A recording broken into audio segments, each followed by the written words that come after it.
noches, últimos ciudadanos de este mes de enero, y tenemos temas tremendamente importantes para conversar. El miércoles anterior habíamos quedado un poco en pausa, esperando el gabinete de Bachelet, esperando el fallo de La Haya. Ahora ya tenemos las noticias para poder comentarlas y para poder digerir un poco más todos estos temas que han marcado estos últimos 7 días. Nos acompañan hoy Pamela Figueroa. Pamela, bienvenida, buenas noches. Hola, buenas noches. Davor Miniza, ingeniero, presidente de Red Liberal, nuestro invitado de hoy. Davor, ¿qué tal? Bien.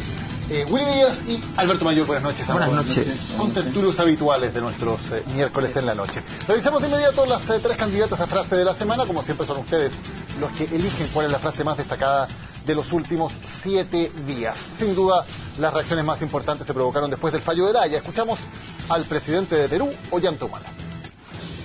Porque a partir del día de hoy se modifica el mapa del Perú. Y se modifica para bien. Incorpora a nuestros derechos soberanos aproximadamente 50.000 kilómetros cuadrados de mar que entra a ser soberano dentro del mar de Grau. Baño de masas de Ollanta Humala después de conocerse el fallo de La Haya. En Chile, en tanto, esta fue la reacción, y nuestra segunda candidata a frase de la semana es la de Sebastián Piñera. Chile discrepa profundamente de esta decisión de la Corte. Sin duda, esta sesión constituye una lamentable pérdida para nuestro país. Y en Chile también hubo debate en el Parlamento. Escuchamos al senador Jorge Pizarro. Creemos que es fundamental que de una vez por todas quede claramente establecido que no hay otras controversias con Perú, que no hay temas pendientes con Perú, y la implementación del fallo debe ser la gran oportunidad que tienen ambos países para implementar el fallo y dar por superadas todas las posibles controversias que pudieran plantearse. Vamos a ir de inmediato al debate de lo que pasó en el fallo de La Haya, cómo sigue la relación de Chile con Perú, las consecuencias políticas. Antes, rápidamente, hagamos la votación de la frase de la semana. Alberto. Humala. Me parece que el gesto, además populista, de meter a gran parte de la población y qué sé yo, y armar una escena que además replica muy bien lo que probablemente pasó con él. O sea, este fallo para él es oro puro, y no solo llegó gente adentro del palacio, sino que llegó gente a su redil, así que yo creo que fue quien mejor resumió el fallo. Sí, yo creo que la puesta en escena que hace Humala es notable desde el punto de vista comunicacional, porque logra un efecto, lo vamos a conversar después, digamos, pero de hacer, de transmitirle a su gente una victoria que habría que empezar a desmenuzar un poco para darse cuenta que tampoco es tanto. Entonces, creo que la puesta en escena y todo lo que hace Humala es muy superior a lo que pasó acá, y creo que esa es la frase de la semana. Yo también coincido, creo que la frase Humala fue la más poderosa, y sobre todo porque logró cambiar en el momento en que la hizo y cómo lo hizo. Creo que logró cambiar el ánimo que se estaba construyendo en Perú inmediatamente después de leído el fallo, que era un ánimo bastante pesimista. Y él lo que hizo fue construir un show, básicamente, para decir, epa, aquí nosotros ganamos. Y le entregó a su pueblo las razones y los conceptos y ciertos números también para que todos puedan articular desde sus casas un triunfo que también yo creo que no fue tal. Yo voy a discrepar. En esta vuelta estoy con el senador Pizarro. Creo que fue el único que pone un punto de futuro. Dice de que en adelante hay que generar otro escenario de relación. Y que yo creo que es un poco lo que ha ido pasando también. El presidente Humala en CELAC dijo que con esto se daban por cerrar las controversias. Entonces, creo que en eso fue como que se adelantó a lo que va a ir sucediendo. Perfecto, 3 votos para Ollanta Humala, 1 para Jorge Pizarro, ninguno para Sebastián Piñera, pero son ustedes los que deciden con su votación cuál es la frase de la semana, la última de este mes de enero. A ver, hablemos inmediatamente del tema de La Haya. Habíamos dicho el miércoles pasado que se comentaba mucho. Primero, que iba a ser un fallo, comillas, creativo. Efectivamente lo fue, no recogió completamente la postura de Perú ni de Chile, sino que armó una fundamentación propia. Y lo otro, que iba a sorprender. Y de alguna manera se cumplió eso, que fue un fallo de los que nadie, porque se habían dicho muchas cosas, pero nadie había dicho que el paralelo iba a llegar hasta las 80 millas y después iba a ser una línea equidistante, y hay una argumentación ahí para considerarlo. Willy, ¿qué te pareció el fallo en términos de lo que significa para Chile y lo que significa para Más Perú? allá de los chauvinismos propios que tiene el tema, Yo creo que desde el punto de vista, y aquí tengo que hablar desde el estómago economista nomás, pero desde el punto de vista de lo que tuvo que ceder o lo que se tiene que ceder, en realidad más allá de las 80 millas no hay nada.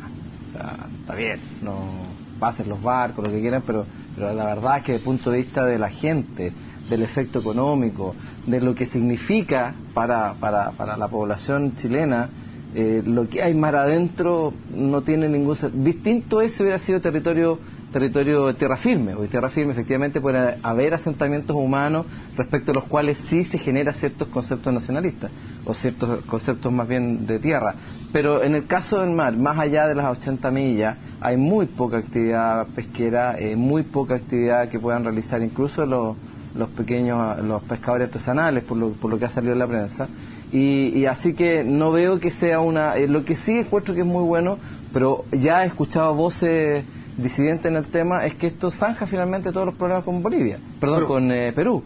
Pero resulta de que están hablando de que en realidad el hito no es desde el hito 1, hay una interpretación peruana respecto de dónde sacar el paralelo, que nos va a abrir de nuevo un frente, y por lo tanto no es tan cierto lo que dice Ollanta.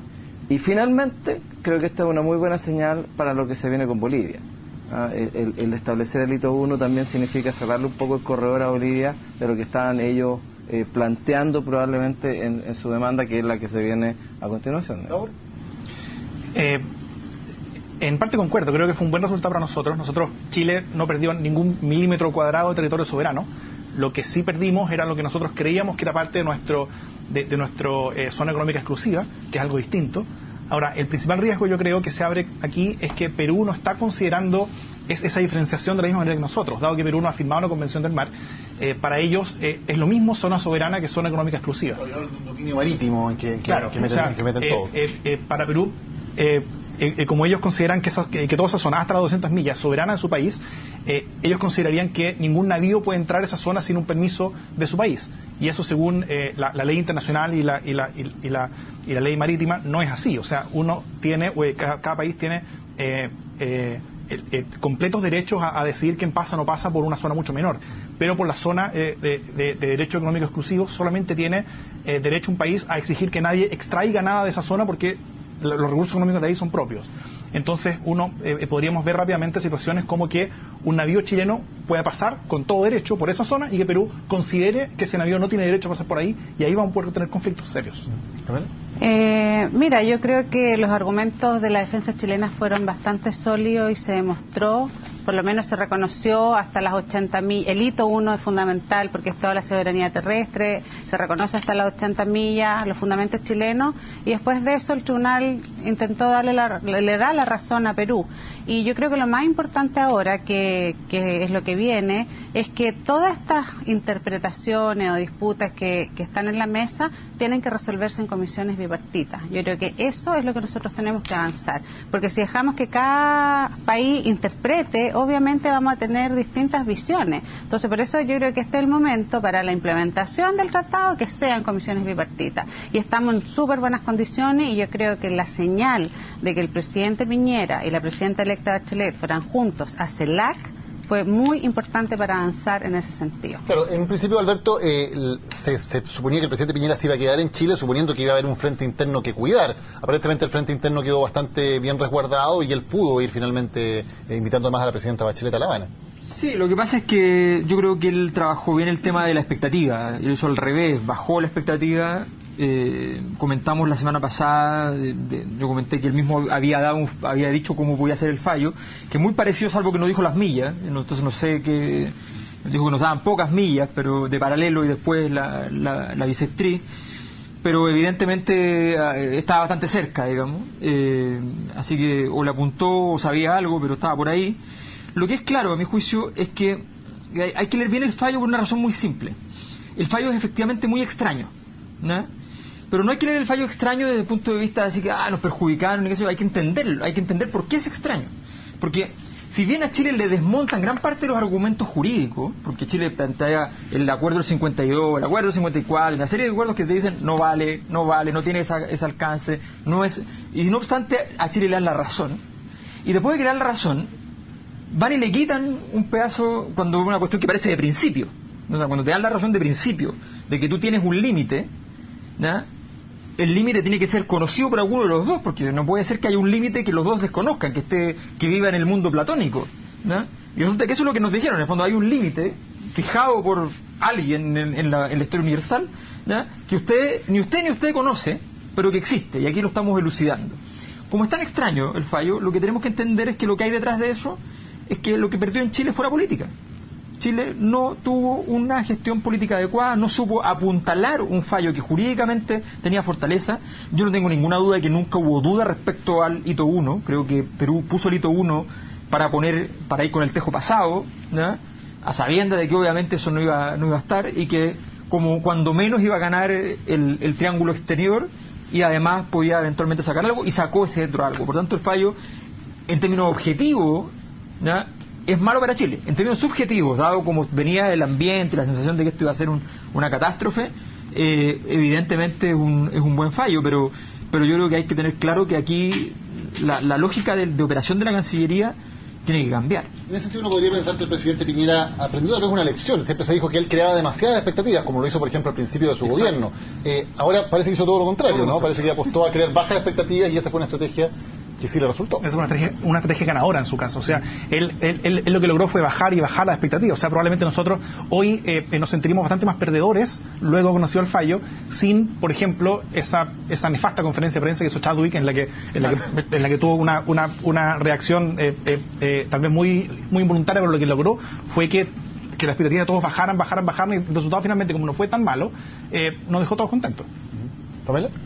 Sí, hay un tema de expectativas, pero yo creo que también han habido como más cuestionamientos sobre la política exterior de los últimos años. De hecho, algunos ex cancilleres que antes no habían hablado en estos días han hablado más críticamente. Pero se empezaron a sincerar las cosas también. Exacto, porque bueno, eso lo conversamos también en el programa anterior. Una vez que ya resuelto el fallo, iban a haber muchas conversaciones en ese sentido. Pero yo creo que es bien difícil comparar la estrategia de Humala con la estrategia del presidente Piñera, porque los sistemas políticos de Chile y Perú son muy distintos, ¿ya? O sea, el tipo de liderazgo presidencial, el rol de los partidos políticos, el tipo de gobierno. Entonces el manejo es distinto porque son sistemas políticos de naturaleza distinta. Entonces es difícil, yo siento que no tiene sentido comparar, porque cada país lo hace de acuerdo a su estructura. Piñera sabía además que el fallo iba a salir cuando él ya va dejando el gobierno, que hay un gobierno que ya está electo, de hecho ya están nombrados las autoridades,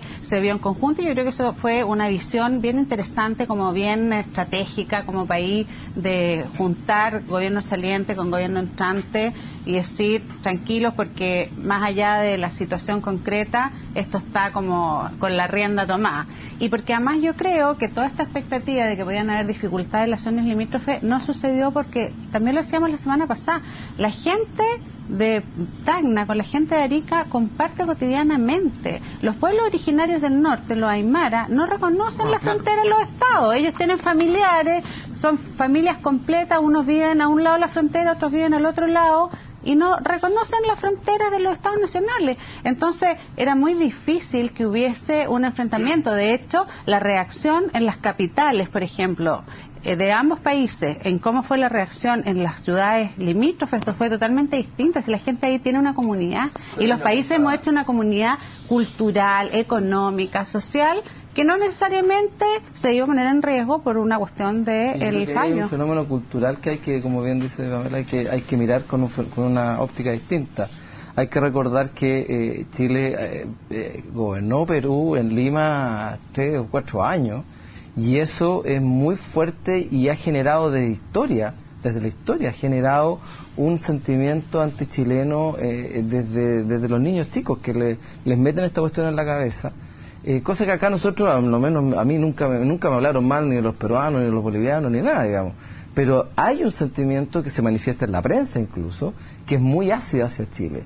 Por lo tanto, Humala aprovecha esto también, porque como bien decía Alberto, esto es oro puro para él, porque le mejora toda la performance chauvinista, que siempre ha sido un elemento gatillante en todos los procesos políticos, tanto de Perú como Bolivia. Cada vez que hay elecciones, el poder hacer algún tipo de emplazamiento hacia Chile, por estos sentimientos que ya están muy arraigados en la cultura de ellos, siempre les trae muy buenos beneficios. Con la suerte para Humala ahora que le concedió a La Haya, ¿no es cierto?, esta solución que le entrega a 50.000 kilómetros, algo así como dice. Entonces, creo que también aquí, y eso que es lo que yo creo que, no sé si las declaraciones de Humala de la CELAC sean suficientes para decir, mire, en realidad, ahora miremos para adelante, veamos este nuevo proceso.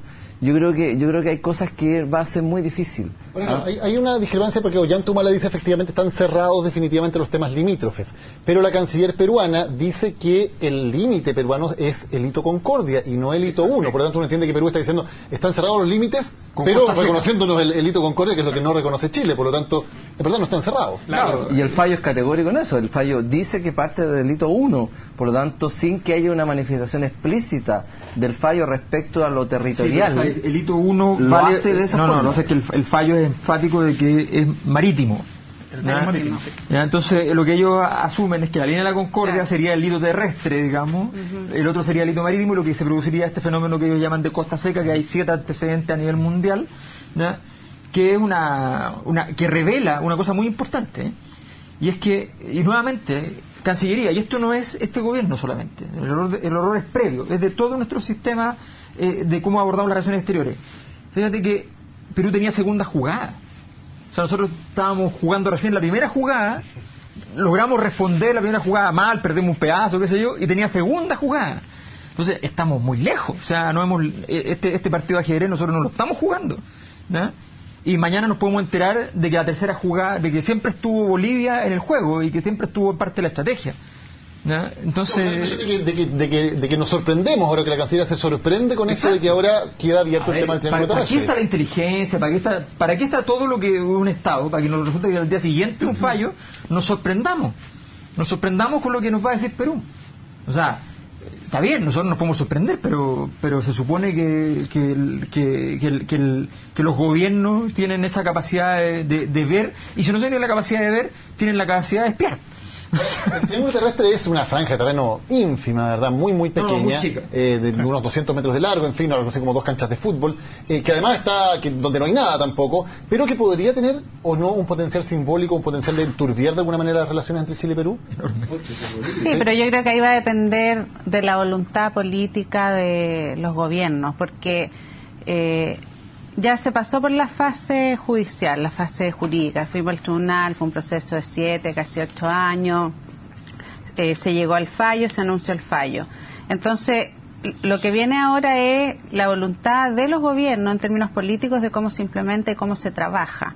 Y yo creo que, bueno, lo comentábamos recién, Perú tiene una diplomacia de muy buen nivel, ¿ya? De muy bien formada, y yo creo que eso puede ayudar también a las relaciones que puedan existir. Yo vi declaraciones, por ejemplo, de los empresarios peruanos que respetan el fallo. Se está generando también dentro de Perú ciertas voces que buscan los caminos de avanzar en conjunto, y yo creo que los organismos internacionales, estamos estos días en el tema de la CELAC, pueden ayudar en eso, ya de mostrar cuáles son los caminos y la implementación, ya porque lamentablemente la mayoría de los conflictos territoriales están en América Latina, ya, o sea que tenemos todavía esos conflictos que se llaman tradicionales.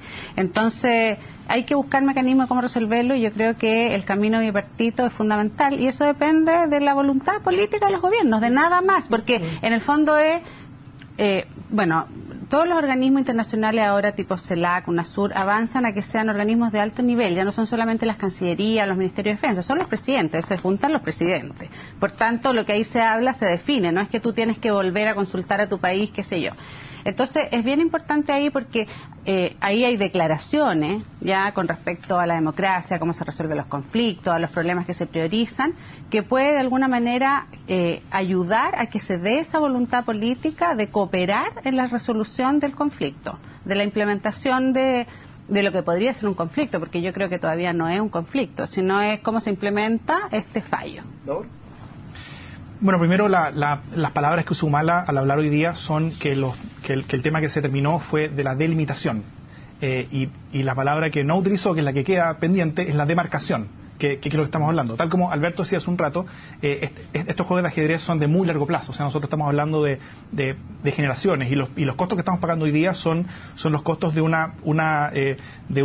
trabajo de Cancillería y de elaboración de tratados, que nosotros suponíamos que el tratado que estamos firmando significaba una cosa, pero finalmente significaba otra. Y eso fue porque el tratado no fue suficientemente bien hecho. Y aquí estamos pagando costos de lo que se hizo el año 52 aproximadamente, entonces de muchos años después. Y lo que efectivamente pase con ese pequeño triángulo no va a tener consecuencias pronto, pero sí las puede tener en 20, 30, 50 o incluso 100 años más en la eventual solución, porque algún día vamos a hacerlo, del problema o del acceso marítimo a Bolivia. Eso algún día va a suceder, y este tipo de pequeños metros cuadrados que se pueden ganar o perder de lado y lado pueden ser bastante fundamentales en esa discusión. ¿Por qué se ha dado que algún día lo vamos a hacer? ¿Tú no tienes ninguna duda de que efectivamente en algún momento Chile va a decidir entregarle un corredor a Bolivia? Yo creo que el interés de largo plazo de Chile tiene que ver con la integración con sus vecinos, tanto política como económica en general, y eso pasa por abandonar políticas exteriores que tienen mucho que ver con la desconfianza, y en la cual en Chile nosotros somos buenos protagonistas de ello. Nosotros, parte importante de lo que se ha visto en estos resultados tiene que ver con el fracaso tal vez de una política exterior que ha descansado bastante en una fuerza armada que es muchísimo más potente que los sus vecinos en Chile. Y ese camino nosotros estamos viendo que no está llevando los resultados que nosotros esperáramos. O sea, no estamos generando un cierto respeto o miedo incluso de parte de nuestros vecinos que haga que nos dejen tranquilos al tener unas fuerzas armadas tanto mayores que las de ellos. Entonces claro, esta disuasión, claro, existe una disuasión militar, por cierto, pero no existe una disuasión diplomática, y lo que nosotros estamos haciendo al tener unas fuerzas armadas tanto mayores que las de nuestros vecinos es el hacer que ellos se sientan permanentemente amenazados. Entonces creo que si empezamos a pensar bien en los resultados de este fallo, vamos a llegar a que debiéramos reflexionar sobre este tipo de política y este tipo de postura, y que en verdad tengamos pronto una discusión país donde pongamos sobre la mesa qué cosas estamos ganando y qué cosas estamos perdiendo al tener unas fuerzas armadas tanto más potentes que nuestros vecinos. Pero en marzo viene la presentación ya de la memoria boliviana frente a la Haya. Le va a tocar al nuevo gobierno de Michelle Bachelet hacerse cargo de aquello. ¿Hay solución satisfactoria al tema de Bolivia, como están las cosas ahora, con Chile demandado, con además Perú teniendo la llave, porque para entregarle un corredor a Bolivia se necesita la licencia de Perú? ¿Hay alguna solución? O sea, todavía, ya estamos muy tarde, pero todavía hay tiempo para la acción política. Hay una cosa que es bien clara. Cualquiera de nosotros que está aquí presente sabe que nunca debe ir a un juicio si no puede ganar. Porque una de las cosas malas de los juicios es que son obligatorios. Y si tú no puedes ganar, no tienes ninguna probabilidad de ganar, ¿no? Entonces, de verdad no es la instancia. Ahí tienes que entrar entonces... Mejor si tienes un problema con tu vecino y pretende y sabes que viene una demanda y no puedes ganar nada, mejor anda y conversa, ¿ya? Y resulta que no hemos hecho eso. El caso boliviano es bien interesante. Si Bolivia logra dar viabilidad a su caso, sería una gran derrota para Chile el mero hecho de que dé la viabilidad, porque el caso boliviano no está basado ni siquiera en los tratados ni nada, está basado en una expectativa. O sea, Chile le ha dado la expectativa, dice Bolivia, de imaginar que puede salir al mar durante muchos años, y han habido numerosas negociaciones, y eso revela que Chile reconoce el derecho de Bolivia, ¿no? Ese es el caso, que es un caso muy complejo porque en realidad estamos hablando de la tierra prometida, o sea, es lo mismo que la tierra prometida. Entonces de verdad es un asunto muy complicado y un caso muy difícil para Bolivia, pero si Bolivia logra hacer eso, y si Chile, por ejemplo, se le ocurre la idea de decir, bueno, yo no voy a reconocer este caso, yo no entro y considero que este caso no es válido, y la Corte va y dice, sí, este caso es válido, ¿ya? La derrota política que significaría eso es muy grande. Entonces Chile está enfrenta a una situación muy compleja hoy día y muy debilitado políticamente. Yo creo que eso es lo más complicado, y lo más complicado es que además la debilidad política se radicaliza con este fallo, no solo porque perdimos, sino porque además la declaración chilena es inaceptable. O sea, el agente chileno, Van Claveren, saliendo del fallo, dice que el fallo de la Haya carece de fundamento a 2 meses que el otro vecino te tenga en la Haya. O sea, porque una cosa es decir yo estoy en desacuerdo con el fallo, que es lo que dice Piñera. Una cosa muy distinta es decirlo en un tribunal que trabajó durante 6 años, que emitió un informe más o menos complejo, ¿ya? Que analizó muchos casos y que tiene validez internacional, que carece de fundamento. Pero acá también se ha hablado de que el fallo, yo he escuchado algunas autoridades que han hablado de que carece de fundamento. Bueno, por eso digo, después de la llegada de Fanclaver. Pero estamos hablando de que el tipo estaba ahí parado en la puerta. Ahora, es curioso claro, porque... la defensa de sus propios argumentos, claro, sí, en la defensa del agente jurídico. Lo que dice Bolivia acá es que nosotros creamos derechos expectaticios al negociar con Bolivia. Uno se pregunta entonces, ¿es la salida negociar precisamente con Bolivia cuando están usando precisamente la negociación como argumento para demandarnos? Eso ya es la historia. Tú ya negociaste y lo que puedes hacer hoy día es perder así nomás, ¿ya? Y con una imagen en el barrio que ya es muy mala, o sencillamente articularte y decir, bueno, negociamos, y una negociación. O sea, aquí hay muchas cosas que se pueden arreglar y que se pueden ver como posibles soluciones para la relación mutua, recíproca. Esta idea de que se nos dice, oye, es bueno que tengamos negocios, sí, pero depende de qué negocio. No es lo mismo tener retail, ¿ya?, que tener infraestructura, por ejemplo. Tener un tren es muy distinto en términos de integración de países, ¿ya?, que tener una multitienda, un capital chileno allá. No tiene nada que ver. ¿Willy? ¿Cómo es el tema de Bolivia, que es el que se abre ahora? Yo creo que con Bolivia hoy día, para que no nos perdamos, Bolivia tiene salida al mar. Hay acceso preferente a los puertos chilenos. Ellos dicen que no ha funcionado. Está bien, pero lo tienen. O sea, si no ha funcionado, vamos a los contratos y veamos, pero hoy día tienen. Salen por los puertos chilenos y salen con tarifas preferentes y tienen acceso preferente. O sea, bodegaje, no nos perdamos, tienen bodegaje. O sea, hoy día si los bolivianos quieren salir al mar, salen al mar. O sea, la aspiración a tener una salida al mar, la verdad es que pierde fuerza cuando hoy día... Soberana es lo que... Está bien, pero es que esa es otra discusión. Es otra discusión, porque si en el fondo lo soberano va a significar que para efectos prácticos, en vez de pagar derechos, no los van a pagar porque la tierra es de ellos, creo que es más bien es lo que hemos venido conversando hace mucho rato. Esto es el chauvinismo instalado desde una odiosidad eterna y permanente, que yo tengo dudas que ellos de verdad quieran terminar. Porque el día que se acabe esto, bueno, ¿con qué van a vivir? O sea, ¿de qué efectos políticos van a vivir dentro de esos países? Claro, pero es que si uno parte con la desconfianza de la posición del otro, es bien difícil empezar una negociación. Con Bolivia el caso ha sido distinto, porque Chile ha tenido, por lo menos durante los últimos años ha sido un poco más lento eso, pero ha tenido una agenda larga, ya de distintos puntos, la agenda de los 12 puntos que se llamó, que logró tener una buena relación. Entonces yo vuelvo al punto de que aquí lo que importa no es mirar solamente lo que pasa con Perú o lo que pasa con Bolivia, es nuestra política vecinal y nuestra política regional. Esa tiene que ser la apuesta chilena, porque esto tiene que ser una visión estratégica, o sea, no a resolver lo puntual que tenemos ahora, sino cuál va a ser la posición de Chile, cuál va a ser la política vecinal, cuál va a ser la política regional. Pero Bolivia hay un problema concreto, que es específico, que es distinto a los problemas que podemos tener con el resto de los países, que tiene que ver con una demanda de Bolivia por obtener territorio que hoy es soberano chileno. Claro, lo que pasa es que el contexto ¿qué hace Chile importa. ante eso, claro, Chile tiene que... a ver, tenemos que esperar a cómo avanza esa situación, ¿ya? Pero importa mucho el contexto de cómo se vaya generando esa situación. Incluso en el fallo de La Haya, la mayoría de los especialistas y los que yo escuché decían que los elementos de contexto fueron muy importantes, es decir, que el fallo fue en derecho y todos coinciden en eso, pero que el contexto, ya que eso no existe mucho en el derecho chileno, pero sí a nivel de los tribunales internacionales es muy importante. Entonces uno construye contexto y eso es política. Tenemos que hacer nuestra primera pausa en Ciudadanos. A la vuelta hablamos del gabinete anunciado por Michelle Bachelet, que se completó anoche además con los subsecretarios y la primera polémica en ese ámbito. Volvemos después de una pausa.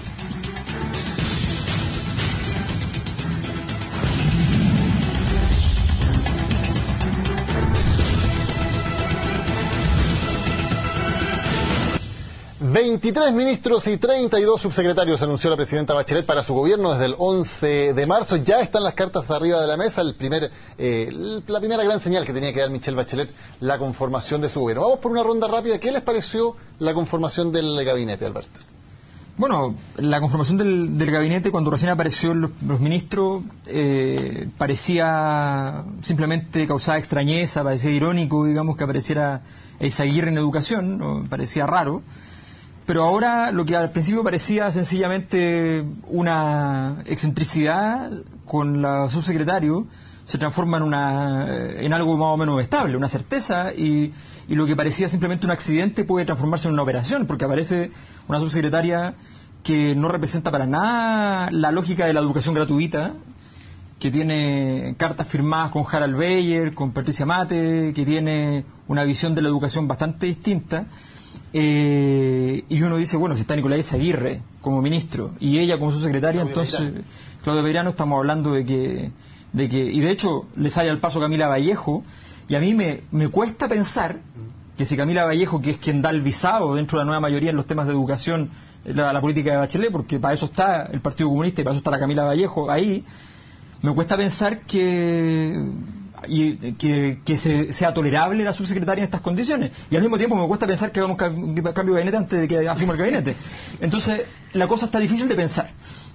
Yo creo que dos cosas. Primero, lo mismo que acaba de decir Alberto demuestra que Camila Vallejo no hizo lo que tenía que hacer, o no le consultaron, o no era ella el filtro, o no es ella el filtro validado, si es que efectivamente para ella es una sorpresa que nombren a Claudia Peirano. Por lo tanto, yo creo que el argumento es exactamente al revés. Lo segundo, creo que este es un gabinete de primer tiempo. Es un gabinete, recordemos que la vez pasada, a los 4 meses ya había un cambio de gabinete. Por lo tanto, yo dificulto que este sea un gabinete que llegue a los 4 años, por lo que conversábamos la vez pasada. O sea, aquí hay un gabinete donde hay 12 ministros que no tienen ninguna figuración política, que no tienen ninguna figuración de gestión de gobierno como el que se requiere a un nivel de ministro, y por lo tanto con la mitad del gabinete, y además con una apuesta súper riesgosa, y eso lo han reconocido con los días, lo ha reconocido mucha gente. El nombramiento de Peñailiño ministro del Interior es una apuesta súper arriesgada. O sea, para un jefe de gabinete, como que de gabinete político, que tenga esas características de tener que juntar, ¿no es cierto?, y conducir el trabajo de todos los ministros, creo que es una apuesta muy arriesgada. ¿Una apuesta arriesgada que qué porcentaje de Porque yo creo que la presión y la expectativa que hay respecto de lo que tiene que hacer este gabinete es muy alta. Y yo no sé si Peñailillo está... hay que, obviamente, esto es una opinión ex ante, y primero tiene que jurar para ser ministro, digamos. Partamos por ahí, digamos. O sea, esto es una opinión súper prejuiciada si uno quiere mirarlo así, pero es una opinión nomás, no de la información disponible y lo que uno ve. Pero veo un gabinete complejo, no sé, tengo dudas. Hay varias cosas que llaman la atención. Primero, lo poco paritario que es. O sea, la gran distancia que Bachelet se mueve con respecto a su gobierno anterior, al menos el inicial. Lo segundo es que se puede ver de dos maneras. Hay mucho mayor respeto al poder relativo entre los partidos. Eso, por un lado, es bueno, pero lo mismo se llama cuoteo, y así que si uno se refiere a él, uno podría decir que eso es malo. Cuoteo son dos palabras exactamente lo mismo. Una suena bien y otra suena mal. Se vuelve al modelo de ministros de partidos distintos que los subsecretarios, donde el gobierno de Piñera había innovado al poner ministros del mismo partido que los subsecretarios, y eso había tal vez bajado el nivel como pelea interna entre los ministerios. Aquí vamos a volver a esta permanente como lucha tal vez en muchos lugares entre personas con agendas e intereses distintos.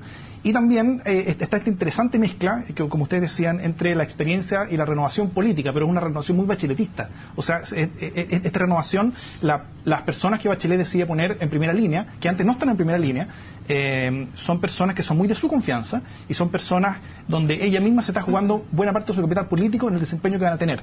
Y también creo que parte importante de quien simboliza esto va a ser Peñailillo como jefe del equipo, que tiene un no tanque, sino que un transatlántico debajo de él como Lewy, y creo que va a estar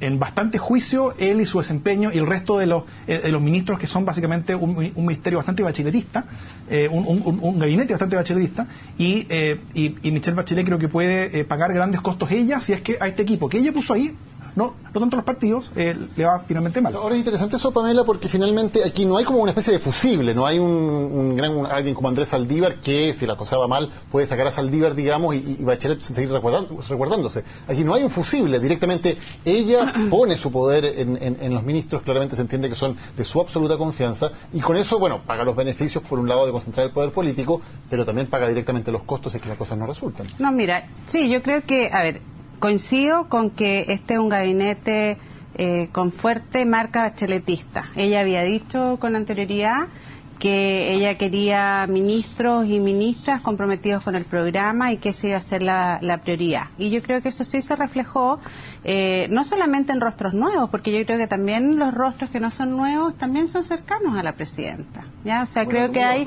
claro, hay mucha confianza ahí. Segundo, también es un gabinete que incluyó a 7 partidos. Eso es nuevo. ¿Ya? Aquí hay partidos en este gabinete que nunca habían estado en el Poder Ejecutivo. Hay una ministra del Partido Comunista, una ministra del MAS, un ministro de la izquierda cristiana, y eso, de la izquierda ciudadana, perdón. Y eso, fuerza pública. Bueno, el ministro de Economía es de fuerza claro, pública. que eso no es un partido, pero es exacto, representa, es demócrata cristiano y representa. Y yo creo que las subsecretarías que se nombraron en un segundo tiempo también tienden a reflejar a todos los partidos, y también hay una diversidad. Yo creo que hay personas que tienen más experiencia y hay ciertas áreas donde hay equipos fuertes que son fundamentalmente en las prioridades que da la presidenta en su programa, y otros donde hay personas nuevas que no porque no hayan estado en primera línea no tienen experiencia. Entonces yo creo que hay que dar también la oportunidad de ver qué pasa ahí. Y yo creo que otra cosa, un poco esto que tú decías, los fusibles, aquí hay varias cosas nuevas, porque antes siempre todos esperaban que el ministro de Hacienda fuera como el eje del gobierno, y eso había sido muy criticado, y uno ve que ahora ese poder se diversificó. ¿Ya? Pero, da la impresión de que el eje está entre Arenas y Peñalillo, exacto, ¿no? Entonces no hay un eje, sino Hacienda. que las dos personas que van a llevar el gobierno probablemente son muy cercanos a la presidenta, y ella les ha depositado su confianza, y después en la subsecretaría eso se ha ido como matizando, porque a Lewy claramente el subsecretario de Interior es una persona con mucha experiencia política, con mucho y amplio conocimiento del gobierno, de las políticas públicas, de los partidos y de los actores políticos. O sea, todos los actores políticos conocen al subsecretario del Interior, y en la moneda hay subsecretarías como diversas, también hay una figura fuerte en la SECPRES. Entonces, yo creo que es bien interesante, porque a pesar de que muchas cosas pareciera ser tradicional, también es innovador en varios ámbitos, porque además yo creo, y lo hemos discutido muchas veces, el contexto político es otro, las necesidades del gobierno Pero van a ser otras. Hay que decir que si bien el bacheletismo está ampliamente representado, la segunda fuerza muy representada es el empresariado. O sea, no nos olvidemos del segundo actor del gabinete, que resulta que nos encontramos con Nicolás Eizaguirre, ¿ya?, de ministro de Educación, que es una señal a los bancos fantástica, ¿ya? O sea, ese es un vínculo, ahí hay cariño, digamos, ¿ya? ¿Los bancos lo dices por el crédito conal del Estado? El crédito conal del Estado, porque además, no olvidemos que Nicolás Eizaguirre llegó al Congreso con un gran proyecto para fomentar la innovación tecnológica en Chile, ¿ya?, que era un proyecto con grandes sumas de dinero que estaba orientado fundamentalmente a montar prácticamente empresas. No eran fondos para universidades, sino que la idea original después se transformó y eso no funcionó porque hubo amplia resistencia del mundo académico, pero era transformar la ciencia directamente en mundo empresarial. O sea, él tiene un vínculo muy fuerte ahí, y nos encontramos con un conjunto de ministerios donde se les da señales claras al mundo empresarial. De hecho, para mí lo más claro es el tema de educación, justamente porque se le dice al mundo empresarial: mire, aquí no hay veto, ¿ya?, al empresariado. Ahora con la subsecretaria no hay veto al lucro, ¿ya?, no hay veto a la visión que ustedes tienen respecto a la educación. O sea, me parece que es una señal muy, muy, muy importante. El bacheletismo, a mi juicio, se parece en algo al piñerismo, y es que ambas visiones tienen un déficit de realidad. No tienen una visión de realidad, no tienen diagnóstico. Piñera ni hablar. Piñera nunca entendió lo que le pasó durante los movimientos sociales, nunca entendió, no sabía lo que estaba pasando, ¿ya? Cometía un error tras otro sistemáticamente. Y yo creo que Michelle Bachelet tampoco entiende lo que está pasando. Cree que la forma de armonizar un espectro tan amplio como el que maneja, ¿ya?, es tratando de llevar todos a un punto neutro, en circunstancias que va a tener que hacer una cosa mucho más compleja, va a tener que tratar de construir una síntesis de todo esto, y esa síntesis no está ni cerca, el programa de ella no lo permite, y ella sigue repitiendo los mismos patrones de siempre. A mi juicio, no hay ningún cambio en ese sentido. Poner a Arenas en el Ministerio de Hacienda, cuando Arenas es el hombre clave, porque es el que diseñó la transformación, es decir, el Ministerio de Hacienda sigue siendo el ministerio más importante del gobierno. En circunstancias que si él hubiese estado en el gabinete político, habría quedado claro que los hombres fuertes están en la política. Se sigue entonces cometiendo los mismos errores que cometieron los gobiernos anteriores de la concertación, que cada uno tuvo su hombre fuerte efectivamente en Hacienda. Para mí se siguen cometiendo los mismos errores y hay un déficit de comprensión de lo que está pasando. Se confía en la máquina. Los operadores políticos fracasaron ostensiblemente durante todo este ciclo. Ostensiblemente. No es época de operadores políticos. Se acabó esa época. Sacando y poniendo gente no es el momento para cambiar la realidad de Chile. Entonces, hay otra señal que es súper potente. En mi opinión, Osvaldo Andrade el día domingo, o sea, 2 días después de anunciar el gabinete, dice: en la disyuntiva prefiero un gabinete de confianza de Bachelet, porque ella es responsable de la gestión. O sea, se está pegando una lavada de mano ex ante. Si aquí queda algo malo, ella es la responsable. Y los partidos quedan en la reserva. Por supuesto. Y esto es una señal muy ruda para la primera encuesta cuando baje la popularidad. Vamos a empezar a ver a los actores políticos tomar distancia, si bien es cierto no es menos cierto, la apoyamos, pues sí, claro, pero aquí la señal de que porque ella es responsable de la gestión está dando una señal muy potente desde los partidos, el presidente del Partido Socialista. Por lo tanto, yo creo que a esa señal se suma el diseño de los errores, probablemente, como nos plantea Alberto. Creo que estamos en un escenario donde ojalá que llegue luego el 11 de marzo y veamos que efectivamente es posible hacer. Vamos a ver si hay subsecretario de Educación en 11 de marzo. Precisamente, anoche fue el anuncio de los subsecretarios. Dio la impresión de un anuncio bastante improvisado en la forma en que lo hizo el vocero Álvaro Elizalde. Claramente estaba leyendo papeles que no había revisado con anterioridad, se sorprendió con algunos nombres, incluso le cambió el sexo a uno de los subsecretarios, que partió como Jaime y terminó siendo Jimena. Pero si a la presidenta se le olvidó nombrar un ministro, ¿qué más quieres? Pues? Claro, al ministro de Economía. Y ahora surge el diario El Mostrador, revela hoy algo de la historia de la nueva subsecretaria de Educación, y a mi juicio el punto más complejo es esto de que su agencia había brindado servicios a los colegios con fines de lucro de quien era su marido en ese momento, lo que podría generar un conflicto de intereses. ¿Se les habrá pasado o no lo habrán considerado algo importante? Eso es una buena pregunta. Si el mismo filtro de la ministra que trabajó en el gobierno de Piñera. Si hay una ministra que trabajó 3 años en el gobierno del presidente Piñera, en la unidad de prevención del delito. Entonces, ¿por qué nos extrañamos de eso? No veo que sea un problema. O sea, en el caso de si es que el gobierno de Chile quería tener autoridades a nivel de ministerio, su secretaría, de completa pureza al programa que presentó, probablemente se le pasó. O sea, eso sería un serio error del equipo de quienes armaron el gabinete. Pero también puede ser que la misma presidenta esté haciendo una señal, porque hay que entender que el programa, si bien por supuesto en términos públicos, en términos discursivos, todos los partidos dicen que ellos están detrás del programa, sí tienen matices, en particular en los temas que no han sido completamente bien definidos, que no son pocos. Hay matices dentro de la misma coalición.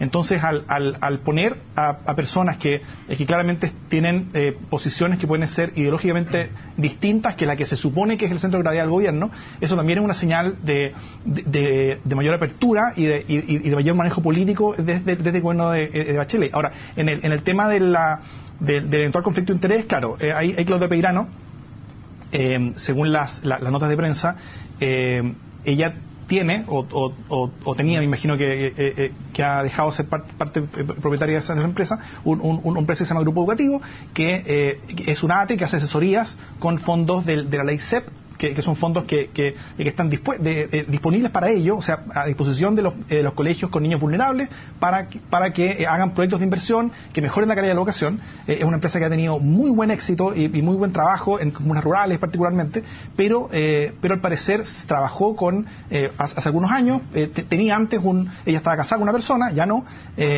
claro, y trabajó haciendo asesorías a los colegios de esa persona.